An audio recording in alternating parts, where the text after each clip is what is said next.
To me, it's another team.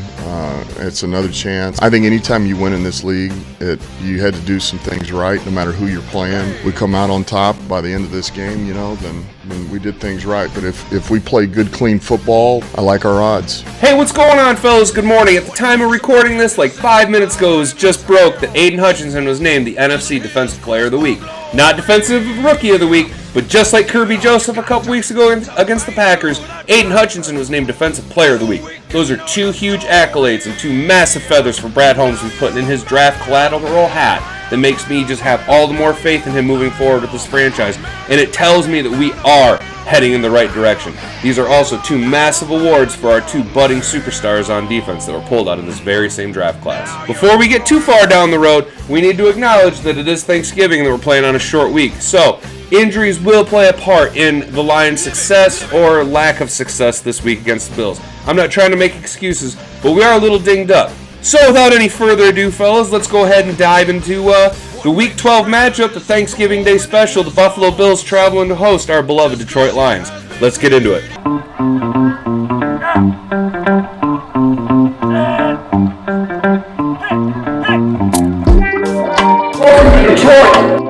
What up? Welcome back, fellas. As you guys know, I'm Hat and Beard. Thanks for tuning in. Before we get too far down the line, do me a huge favor. Go ahead and click like on this video and subscribe to the channel if you enjoy the kind of content that I make. If you're new here, that'd be really awesome. If you're returning, hey, guys, let's talk about how the Lions are going to potentially beat the Bills.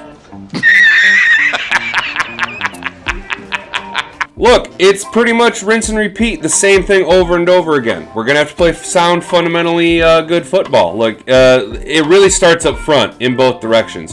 Can our offensive line control the line of scrimmage and allow us to keep Josh Allen off the field? Because the Bills have an electrifying offense, right?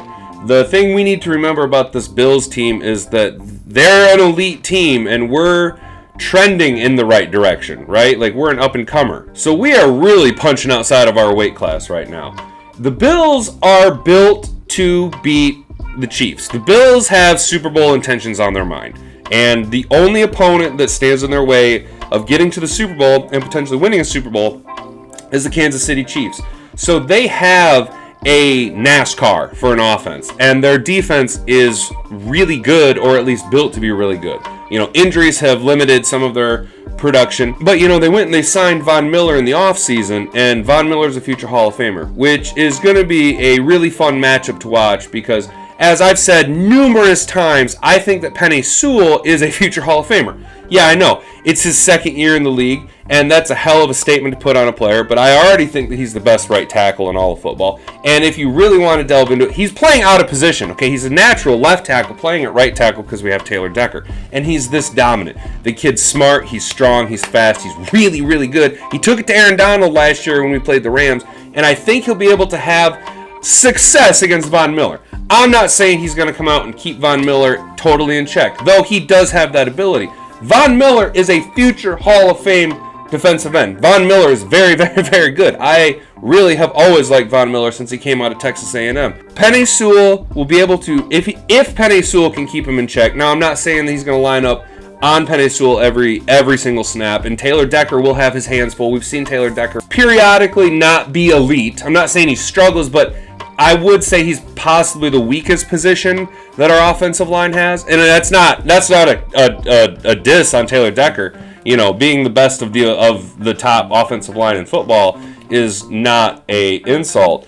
But the other thing we need to keep in mind is that Evan Brown went out last week with an ankle injury, so who knows if he's going to be able to play. I haven't seen any reports indicating that he is or isn't yet. Jonah Jackson is in concussion protocol, and he's our left guard that plays next to Taylor Decker. So that is a significant blow, not only in keeping the Bills' super aggressive defensive line out of Jared Goff's face for when he does have to pass, but the way that we attack the Bills offensively is the same way we've been attacking the team, both the Packers, the Bears, and the Giants, is just rinse and repeat. Ball control offense. We need to keep the ball in our offense's hands. We need to milk the clock. We need to keep their defense on the field. Because the longer their defense is on the field, the longer Josh Allen has to stand on the sidelines, cooling off, letting our defense get really recuperated, and letting Aaron Glenn do what last week he was able to do very successfully. And that is scheme and develop ways to isolate players and take away their best piece. Their best piece is Josh Allen. Some would say it's Stephon Diggs, and I could say it's Stephon Diggs, but their offense is built around Josh Allen. Stephon Diggs was brought in to complement Josh Allen.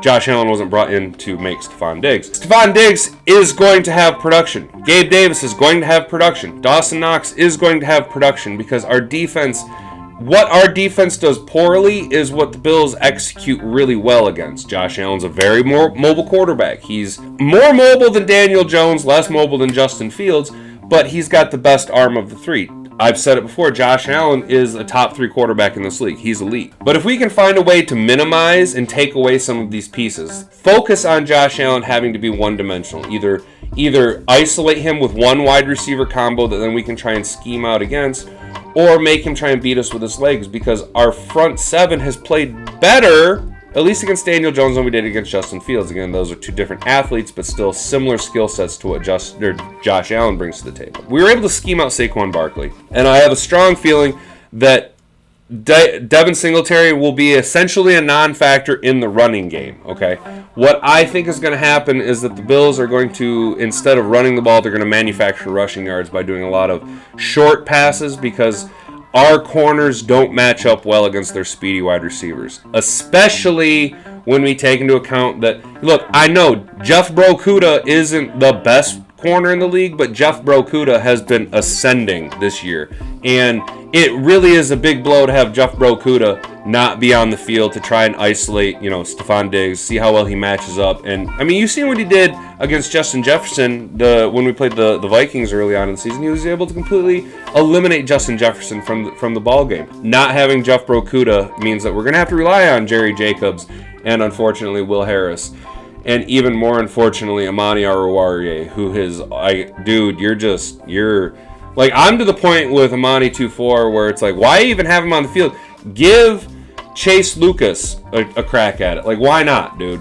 Now, the benefit that we have going for us right now, in the hopes that we can try and minimize the production of the Bills wide receiving game, is the emergence of KJ, right? KJ has been playing out of his mind. KJ has been playing out of his mind recently, and I absolutely love it. Again, he was the number 1 ranked safety by PFF coming out of college, even over Kyle Hamilton, who everybody wanted Kyle Hamilton. You know what? Hey, man, we didn't take him. Instead, we waited till the 3rd round and we took Kirby Joseph. And Kirby Joseph has been an all-star. So hopefully, we play more man than most teams in the league. So Stephon Diggs, being as quick and electric as he is going to be able to manipulate our man coverage against lesser talented corners. But hopefully Kirby Joseph can lurk over the top. And you really hope that Derek Barnes continues to trend upwards in his play, allowing Alex Anzalone not to have to cover the run so much, giving him maybe an ability. I mean, look, man, even a blind squirrel finds a nut, and maybe Alex Anzalone can try and minimize the production of Dawson Knox. We know that tight ends kind of have their way with our defense, because our defense, again, isn't the most elite defense in the league. And Dawson Knox is a underrated tight end. I always thought Dawson Knox was better than Hawkins. There are things that our defense is leaky against that their offense can take advantage of.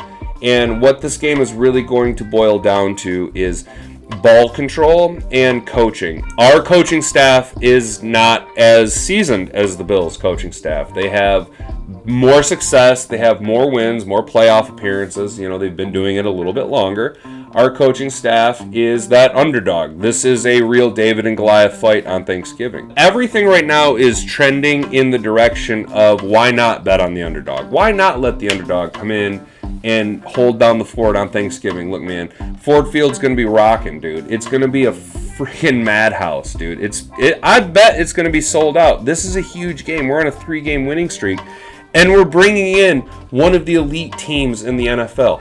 This is not only going to be a measuring stick, but this is going to be the make or break game for our season. If we beat the Bills, I'm telling you, if we can go out and beat the Bills and continue this momentum, there is no reason why we cannot just surge and push to the playoffs. If we go in on a short week with not significant injuries, but injuries that play a part in our team's inability to perform at its top level. You know, Jeff Brokuda being out, Jonah Jackson being dinged up, Malcolm Rodriguez being dinged up. So we're going to be relying on Julian Okwara, John Kaminsky. Maybe Aleem McNeil keeps his insane production that he had against the Giants. And we all know that Hutch, being named Defensive Player of the Week like he was this last week, we know what Hutch is. Hutch is going to go out and he's going to do everything in his ability to impact the game. This really bodes well for our team to be able to come out and beat the Juggernaut, to come out and take Goliath down.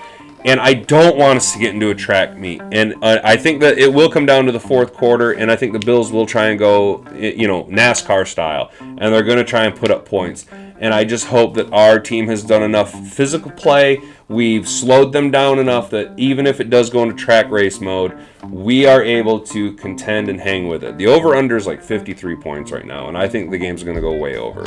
I think that it's going to be a race to 30 points, and whoever can get to 30 points is going to win. I'm not saying it's going to be like 31-34. It could go, this could become a blowout very easily. We could come out and just go absolutely flat, and the Bills come out and just absolutely hammer. And in that same vein, it could go the same way for us. We could come out and just absolutely pound the Bills like we did the Giants.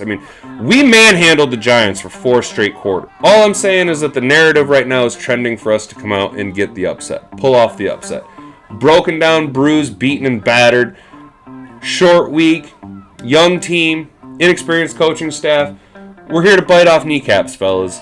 I really think the game comes down to whoever can get to 30 points first. I'd like to see it like a 31-38 Lions sneaky victory. Lions sneaky victory, track race mode, running down the field, game's tied at 31 in the fourth quarter. And just like he did last year to break our losing streak, Amon-Ra breaks his touchdownless streak and catches a touchdown in the fourth quarter to win. Lions end up pulling it out 38-31. Aiden Hutchinson gets named Player of the Game, gets to eat the turkey leg, and then will be named back-to-back NFC Defensive Player of the Week. Anyway, that's going to do it for me, fellas. Look, hey, I hope everybody's having a good week. It's a short week. It's a holiday week. Hey, man, happy Thanksgiving. Happy Thanksgiving, fellers. I've been Hattenbeard. You've been an attentive audience. We'll catch you guys next week in the review video. Let's go out and get this W, fellas. 4 games in a row. We'll see you next week. Later. Peace. Time to 23 skidoo. Or should I say 69 skidoo.